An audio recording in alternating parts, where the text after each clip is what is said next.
누가복음 12장 1절부터 3절까지입니다. 오늘 말씀은 누가복음 12장 1절부터 3절까지 제가 봉독합니다.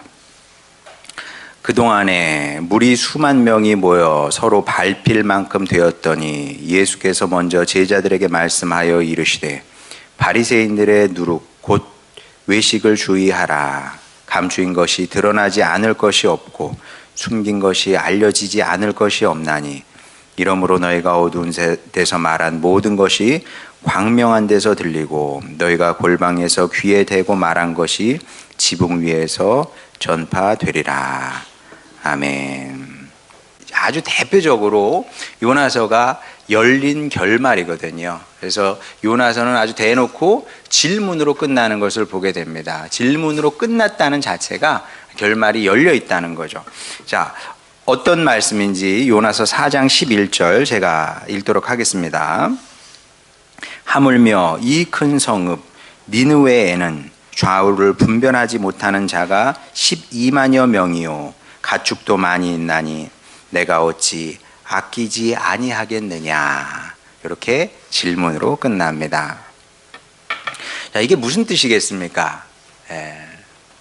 나는 이런데 내 마음은 이런데 너는 어떻게 생각하니? 이런 뜻이죠. 그러면 정상적인 이제 사고를 하는 사람이라면 이 질문을 받고 반성하게 되겠죠. 그래서 열린 결말의 목적이 이런 겁니다. 성경을 읽는 사람에게 변화와 결단을 요구하는 거죠. 누가 옳을까? 그럼 너는 어떻게 할 건데? 야, 이런 질문을 통해서 이제 돌이키고 변화되고 이러기를 이제 원하는 거죠. 그런데 복음서도 사실은 마찬가지입니다. 물론 복음서가 질문으로 끝나진 않아요. 근데 내용은 질문입니다. 형식은 질문이 아닌데 내용을 보면 결국 질문인 것을 확인하게 되는데 우리가 지금 누가복음을 읽고 있으니까 누가복음을 통해서 한번 누가복음도 그런지 한번 확인해 보려고 그럽니다. 야, 누가복음의 끝이 어디냐 그러면 누가복음의 끝이 어디에 누가복음의 끝이 누가복음의 끝이지 이렇게 생각을 할 텐데 그렇지 않고요. 사도행전이 실질적으로 누가복음의 끝이라고 봐야 됩니다. 자, 이 얘기를 지금 이제 길게 얘기할 수는 없고요. 사실만, 팩트만 간단히 말씀을 드리면, 누가는 다른 복음서 저자들과 달리 복음서를 1부와 2부로 나눠서 쓰기로 결심을 하게 됩니다. 물론 성령님께서 그렇게 감동을 주신 거죠. 너는 그렇게 한번 해봐. 우리 함께 그런 복음서를 한번 써보자. 이렇게 된 겁니다. 그래서 1부는 누가복음이 된 거고요. 2부는 사도행전 이렇게 된 겁니다. 그래서 누가복음과 사도행전은 누가가 쓴 거죠. 그래서 신학자들은 이 둘을 합쳐서 누가행전 이렇게 부르기도 합니다. 자, 그러니까 누가복음의 끝은 사도행전의 끝이 되는 거죠. 자, 그러면 사도행전이 어떻게 끝나는지 제가 한번 읽어보도록 하겠습니다. 사도행전 끝은 사도행전 28장 31절인데 이렇게 끝납니다. 사도 바울이 일단 나오지 않는데 사도 바울이 하나님의 나라를 전파하며 주 예수 그리스도에 관한 모든 것을 담대하게 거침없이 가르치더라. 이렇게 끝이 납니다.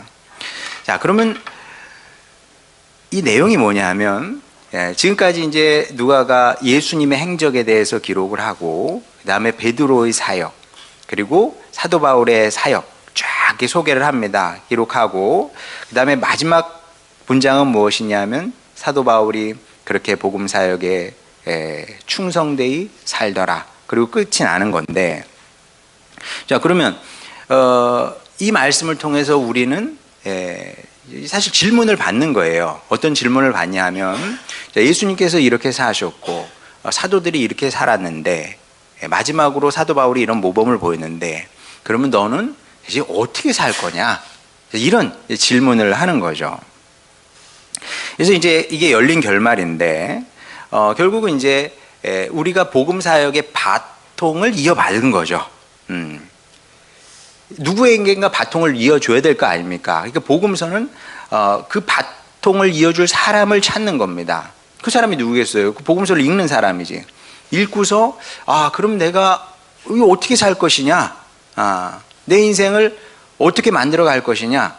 이런 의문이 올라와야 되는 거죠.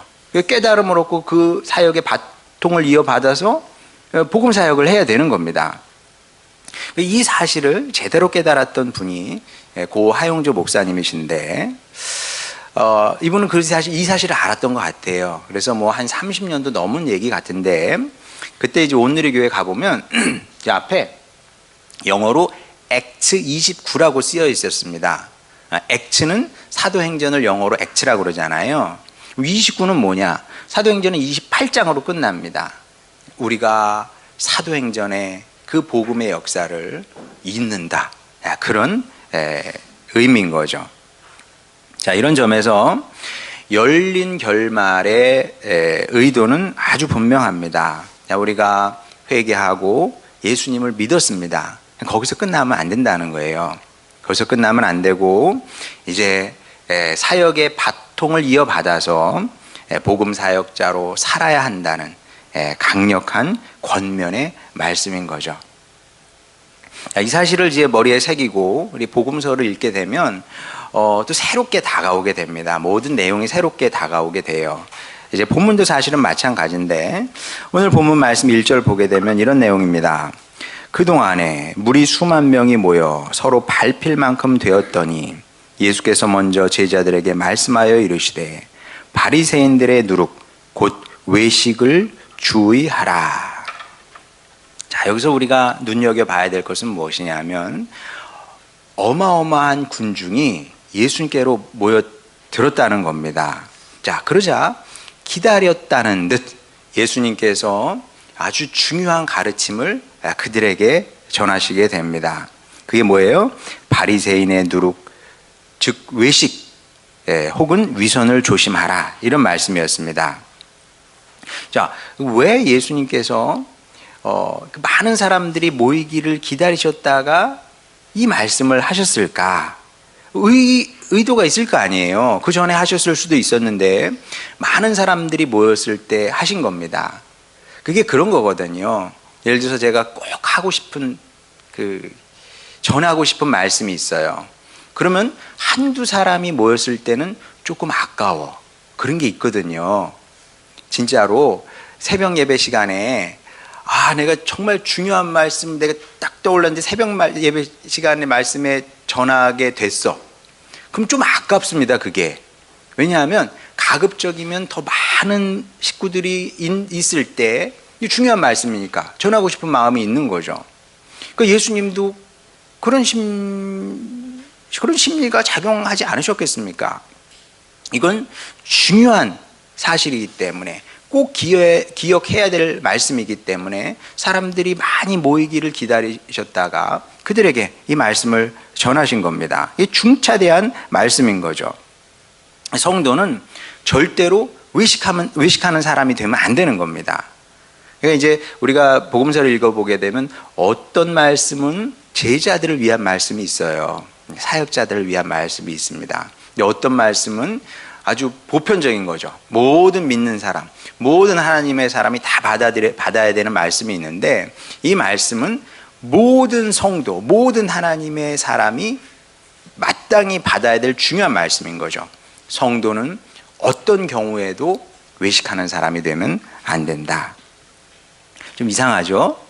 도대체 외식이 뭐길래 예수님께서 이렇게 중요하게 생각을 하셨을까?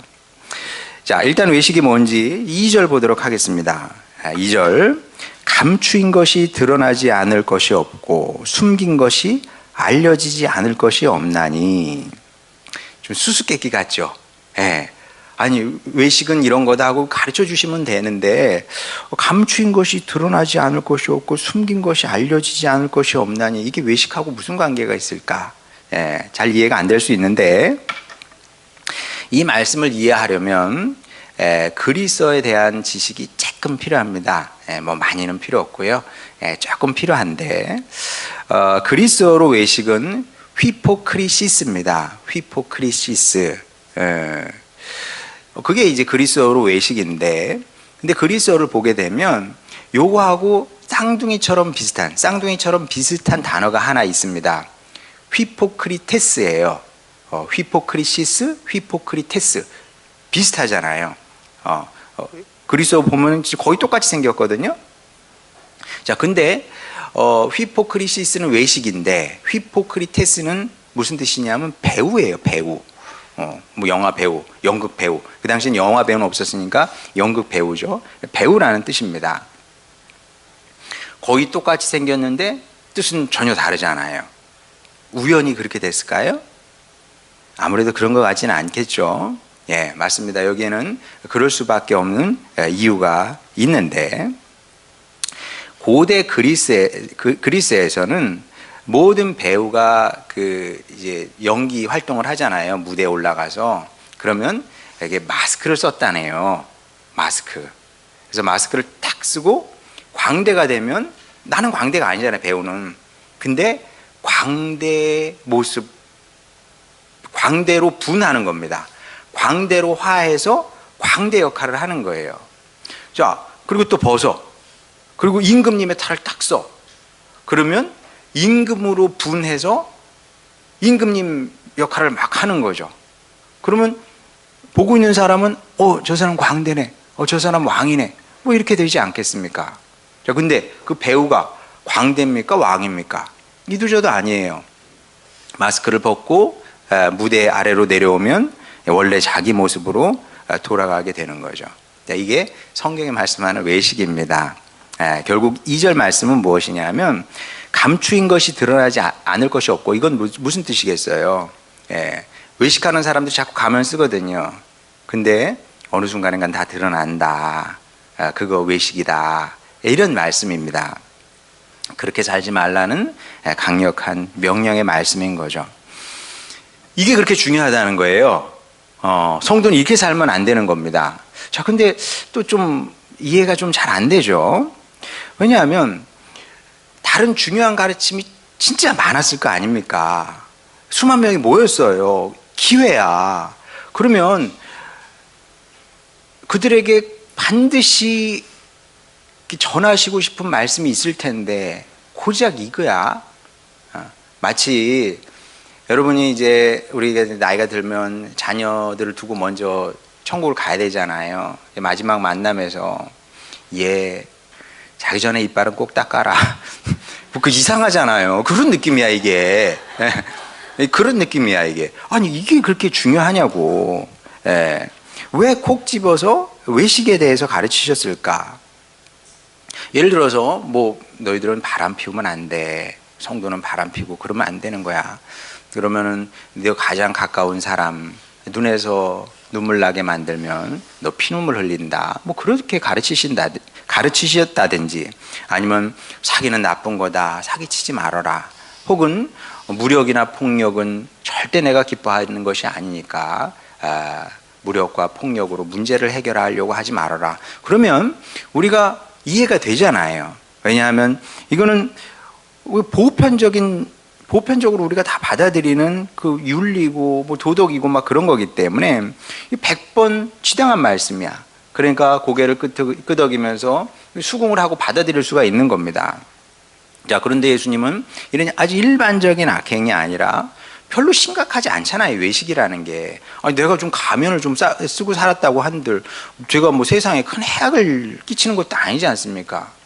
제가 뭐 위선자로 산다 그래가지고 세상을 망가뜨립니까? 뭐 큰 문제를 일으킵니까? 그런 거 아니거든요. 근데 왜 예수님은 이걸 이렇게 심각한 문제로 다루셨을까? 뭐 여러 가지 이유가 있다고 생각을 하는데, 다시 설교 도입부로 한번 돌아가 보도록 하겠습니다. 자, 우리는 복음 사역자로 부름을 받은 사람들입니다. 비슷하게 사는 것 같지만 우리는 전혀 다른 목적을 위해서 부름을 받은 겁니다. 고귀한 목적을 위해서 부름을 받은 건데, 자, 이런 고귀한 사역자가 바람을 피울 수 있겠습니까? 없겠습니까? 여러분 어떻게 생각하세요? 이 가능한 일입니까? 불가능한 일이죠. 주님의 사역자가 사기를 칠 수 있겠습니까? 거짓말 막 해대가지고 사람들 등쳐먹고 이게 있을 수 있는 얘기입니까? 그리고 주님의 사역자가 걸핏하면 무력을 동원해서 폭력을 써가지고 문제를 해결하려고 해. 이게 가능한 일이겠습니까? 그게 가능한 일이면 예수님께서 그렇게 하셨겠죠. 왜 십자가를 집니까? 결정적인 순간에 암행어사 출도야 뭐 이런 거 한번 해가지고 암행어사 출도야 하면 우리 봤잖아요. 암행어사 방문수 보게 되면 다 몽둥이 들고 군인 아닌 군인들이 탁 몰려오거든요. 그렇게 해결하시면 되지. 자, 있을 수 없는 일입니다. 그는. 자, 그래서 예수님께서 그건 기본 바탕으로 깔고 지금 얘기하시는 겁니다. 하나님의 사역자는 이 정도는 기본으로 해줘야 되는 거예요. 이것도 못해서 어떻게 천국의 사역자가 되겠습니까? 불가능한 일이겠죠. 자, 그런데 이 정도 한다고 해서 복음 사역자가 될 수 있는 건 아닙니다. 왜냐하면 복음 사역자가 된다는 것은 가장 영광스러운 일이거든요. 사람들은 대통령이 되면 그 영광스러운 일이라고 생각을 하는 것 같아요. 물론 그런 분들이 있어서 참 감사하고 고맙습니다. 다 안 한다고 해보세요. 그럼 누가 대통령 합니까? 누군가 대통령 해야 되고 총리도 해야 되고 국회의원도 해야 되고 해야 되잖아요. 근데 그런 일들이 주님께서 보실 때는 뭐 그 별거 아니야. 주님께서 보실 때 가장 영광스러운 것은 무엇이냐 하면 복음 사역자가 되는 겁니다. 주님 손잡고 주님 기뻐하시는 일을 하면서 하는 거죠. 그러니까 뭐 복음 사역자라 해서 뭐 대단한 걸 생각하지 마세요, 여러분. 나보고 선교하라는 얘기인가? 물론 그런 사명을 받은 사람도 있죠. 근데 복음 사역이라는 것은 무엇이냐 하면 여러분 가정에서 부모는 좋은 성도로서 부모의 역할을 하는 겁니다. 그게 복음의 사역이고요. 자녀는 또 자녀의 자리에서 그런 역할을 하고 여러분 가는 곳마다 그런 역할을 하는 거죠. 그게 복음의 사역입니다. 그게 가장 영광스러운 일이에요. 사람이 할 수 있는 최고의 가치의 삶인 겁니다. 그 영광을 우리에게 허락을 하신 거예요, 주님께서. 근데 이런 복음 사역자는 또 뭐 아무나 할 수 있는 것은 아니라는 거죠. 몇 가지 조건들이 필요해요. 기본적으로 필요한 이제 덕목도 있는 거고요. 기본적인 덕목, 뭐 바람 피우면 안 되고 뭐 그런 거. 자, 그런데 그것만으로는 부족하고 또 다른 무엇인가가 필요한데, 그것이 무엇이냐면 외식하는 사람이 되면 안 된다는 거예요.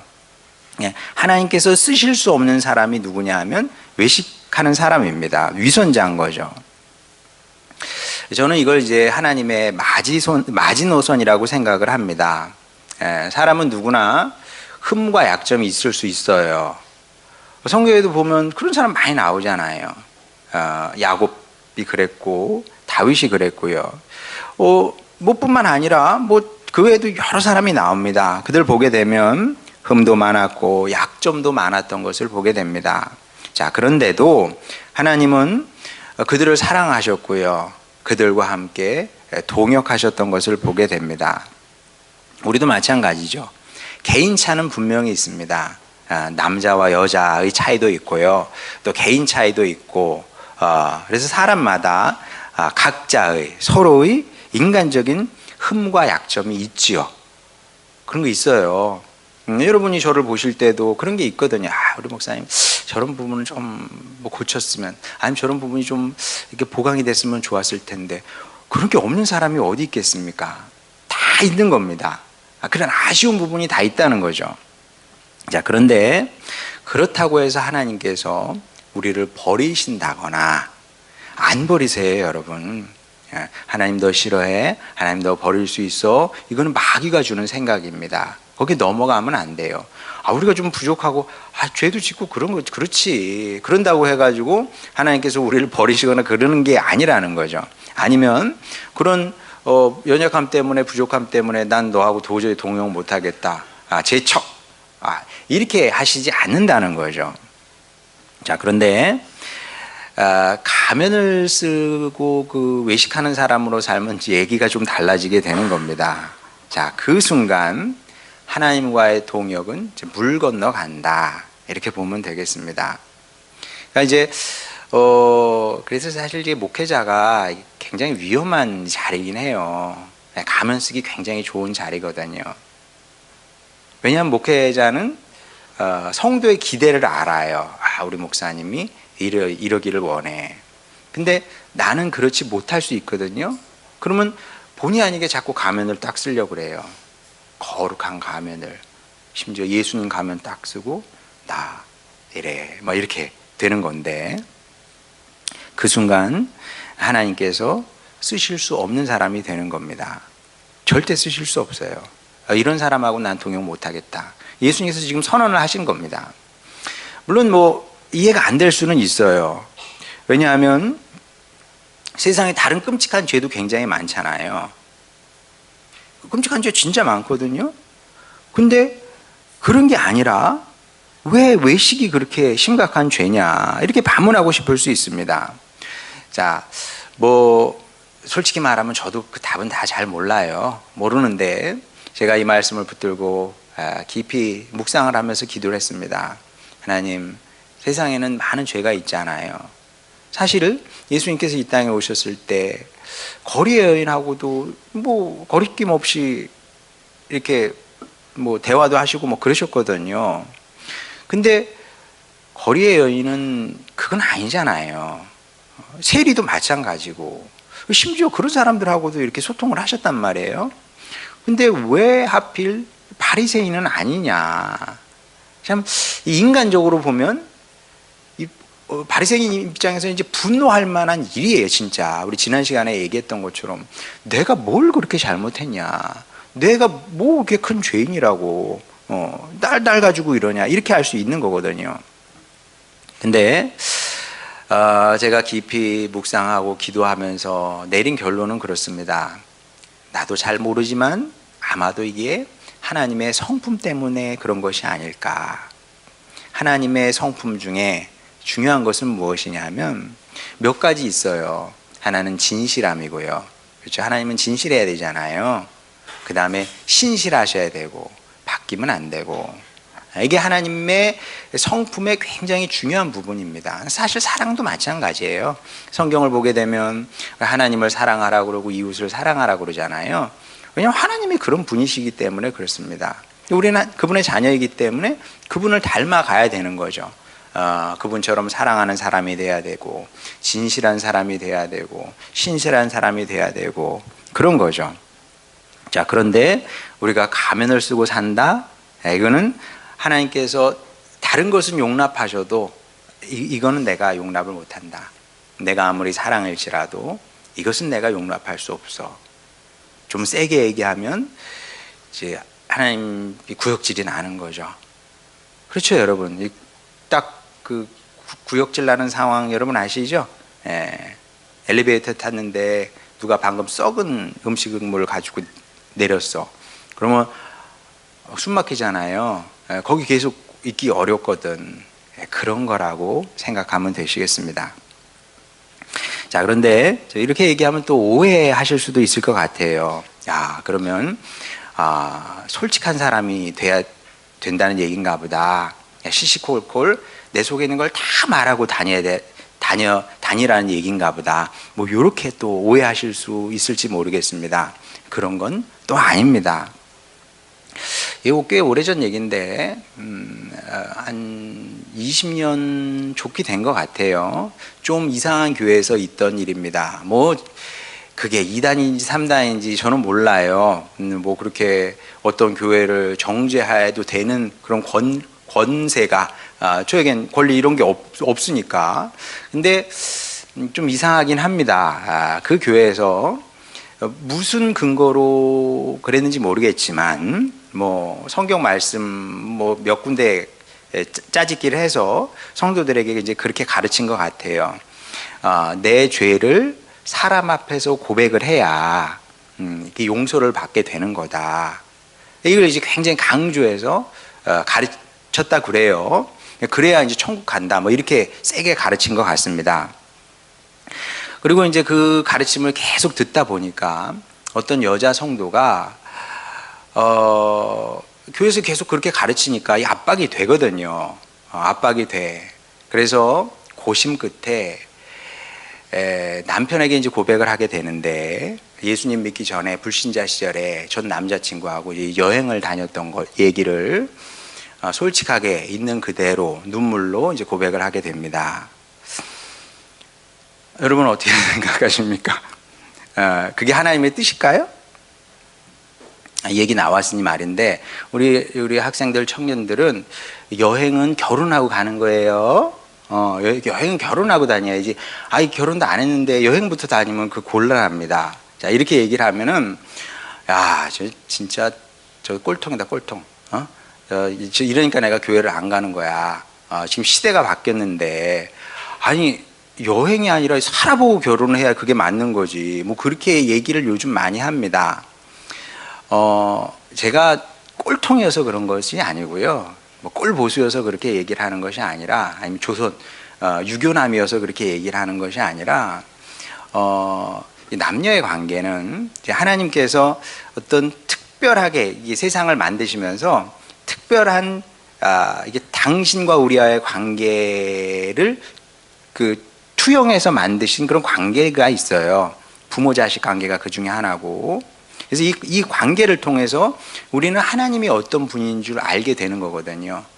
부모 자식이 없다. 부모 자식 관계가 없다. 그러면 우리가 하나님의 사랑을 이해하기가 굉장히 어려웠을 겁니다. 저도 어렸을 때 하나님의 사랑 그러면 굉장히 추상적이잖아요. 부모님의 사랑을 통해서 그 안경을 통해서 하나님의 사랑을 이해할 수 있었거든요.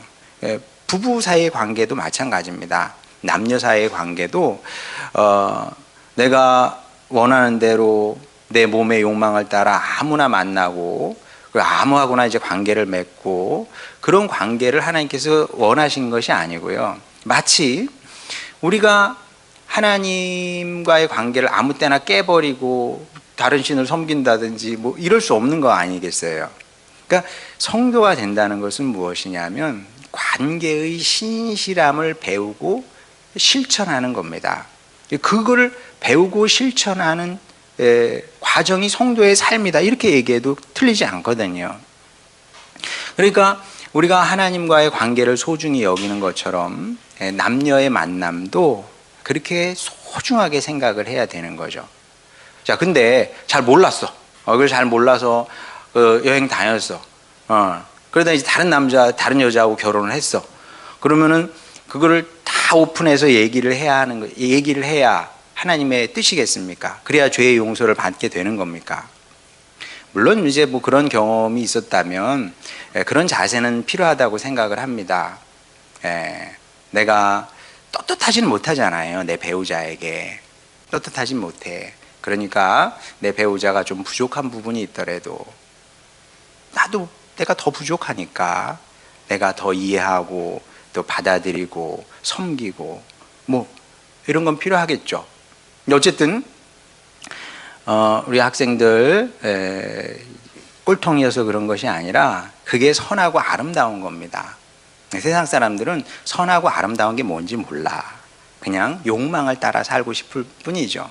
그거는 좋은 게 아닙니다. 자, 어쨌든 그렇게 됐어요. 자, 그러면 그 다음은 어떻게 됐을까요? 아내가 솔직하게 다 얘기를 했어요. 그러면 남편이 그러냐고, 사실은 나도 그랬다고, 뭐 그렇게 나오면 좋을 텐데, 보통은 이제 정상적인 이제 부부관계가 이제 어려워지게 되는 거죠.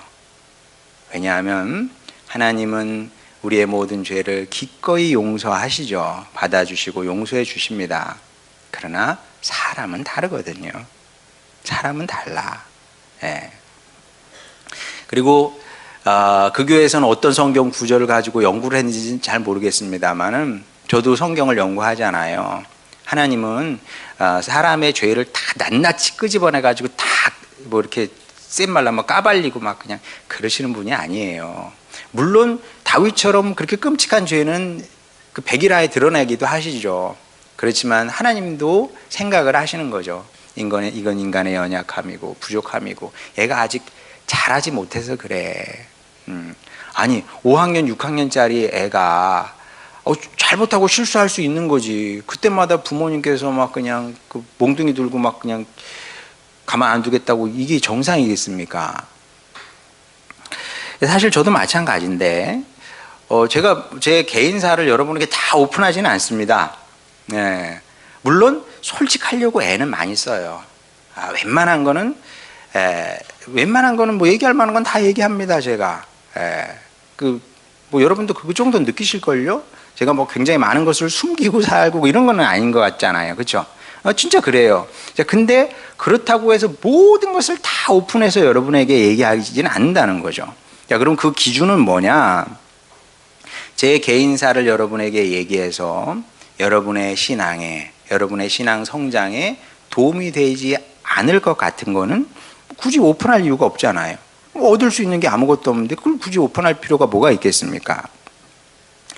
자, 그러니까 오픈하지 않는 것을 외식이라고 오해하면 안 됩니다. 그게 아니라 가면을 쓰고 내가 아닌 사람이 돼서 다른 사람 흉내를 내면서 사는 게 그게 성경이 말씀하는 외식인 겁니다. 뭐 무슨 얘기인지 더 설명하지 않아도 여러분이 잘 이해하시리라고 믿습니다. 그래서 제가 높이 평가하는 사람이 있어요. 제가 누구를 높이 평가를 할까요? 물론 우리를 대신해서 뭐 나라에 가셔서 선교하시는 분들, 선교사님들 높이 평가하고요. 그리고 또 우리 주변에서 정말 진실하게 충성을 다해서 주님을 섬기고 주님 닮아가려고 애쓰는 분들 높이 평가합니다. 근데 그런 분들 말고도 제가 높이 평가하는 분들이 어떤 분이냐면 꾸밈이 없는 사람, 흔히 내추럴하다고 그러잖아요. 꾸밈이 없는 사람을 높이 평가합니다. 그래도 우리 교회 식구들은 제가 볼 때 가면을 쓰고 사는 것 같지는 않아요. 그래도 상당 부분 꾸밈 없고 내추럴하게 이제 사시는 것 같은데, 근데 이게 정말 중요한 겁니다. 그래서 앞으로 여러분의 인생에서도 자꾸 가리려고 그러면 안 됩니다. 포샵 이런 거 좋은 거 아니고요. 뭐 덧칠하기 이런 거 좋은 거 아닙니다. 숨기고 꾸미면서 살 필요가 하등 없다는 거죠. 대신에 저도 노력을 하겠습니다. 여러분도 담백한 사람이 되려고 노력을 해야 된다. 이게 하나의 방향성입니다. 방향성. 주님, 저는 담백한 사람이 되겠습니다. 담백한 사람. 가급적이면 민낯으로 사는 사람이 되겠습니다. 이런 결심과 결단으로 살아가는 여러분이 되시길 바랍니다. 그래서 바라기는 꼭 이런 성도로 변화 발전해서 주님의 동역자가 되었으면 좋겠습니다. 그리고 하영조 목사님께서 원하셨던 것처럼 제가, 여러분이, 우리 교회가 사도행전 29장의 역사를 써내려가는 그런 영광을 누리는 우리 모두가 되시기를, 여러분 모두가 되시기를 주님의 이름으로 축원합니다. 우리 찬양 부르고 기도하도록 하겠습니다. 진실하게 진실하게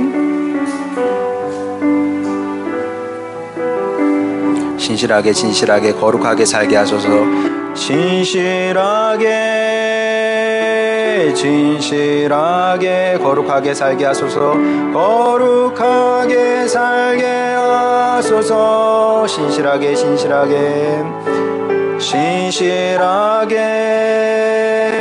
진실하게 거룩하게 살게 하소서. 거룩하게 살게 하소서. 하나님,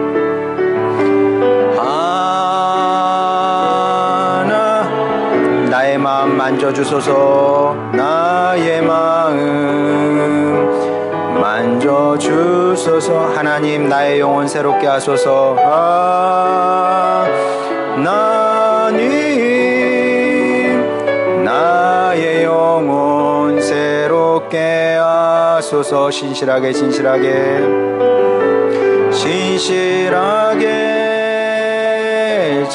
거룩하게 살게 하소서. 거룩하게 살게 하소서. 인도하소서.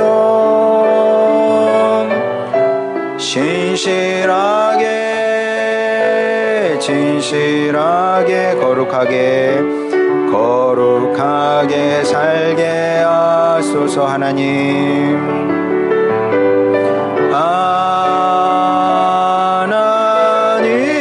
나의 기도 들어주소서. 나의 길로 들어주소서. 하나님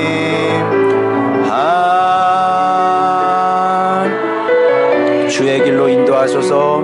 주의 길로 인도하소서. 이 시간 우리 기도합시다. 제가 설교 준비하면서 그런 생각을 했습니다. 왜 외식의 모습이 우리 가운데 전혀 없겠습니까? 조금은 있을 수 있을 겁니다. 그래도 제가 감사한 것은 우리 식구들이 대체적으로 모든 식구들이 한 분도 빠짐없이 이렇게 걸핏하면 가면이나 쓰고 살고 그러지는 않은 것 같습니다. 그래서 제가 감사했는데 이 시간 우리 다시 결단합시다. 주님, 제 안에 남아있는 조금만 작은 부분일지라도 외식의 작은 것 버리겠습니다. 이제 오늘 들은 말씀처럼 꾸밈없이 살겠습니다. 담백한 성도로 살겠습니다. 있는 그대로 저의 모습대로 살겠습니다. 주님, 그리하여 주님께서 쓰시는 사람이 되길 원합니다.